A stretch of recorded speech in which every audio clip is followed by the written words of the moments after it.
আমি আজকে একটা গুরুত্বপূর্ণ বিষয় নিয়ে আলোচনা করব, যেটা হচ্ছে মাশরুমের জীবনচক্র। এদের জীবনচক্র কেমন হয়, কিভাবে এরা পরিপক্ক একটা মাশরুমে তৈরি হয়। এটা অনেক বড় একটা বিষয়। ছোট্ট করে একটু বলার চেষ্টা করি। কয়েকটা পার্টে আমি বিষয়গুলো আপনাদের সামনে তুলে ধরব। মাশরুমের জীবনচক্র মূলত টিস্যু কালচার দিয়ে শুরু হয়।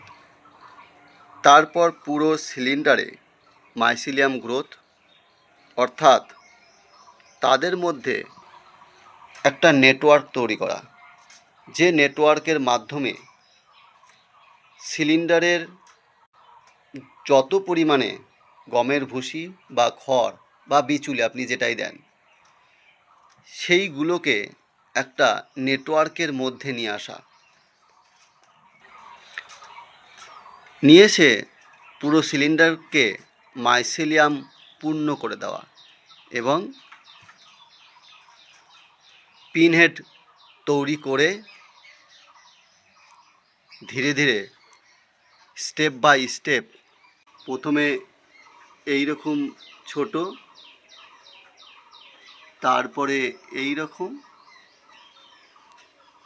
তারপরে এই রকম, ধীরে ধীরে একটা পরিপক্ক ব্রাঞ্চে তৈরি করা, অর্থাৎ একটা ফুটিং বডি তৈরি করা মাশরুমের।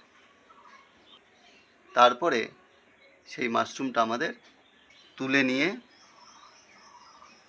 বাজারজাত করা। আগামী পার্টে আমি দেখাবো মাশরুমের জীবনচক্রের বিভিন্ন স্টেপগুলো। ধন্যবাদ।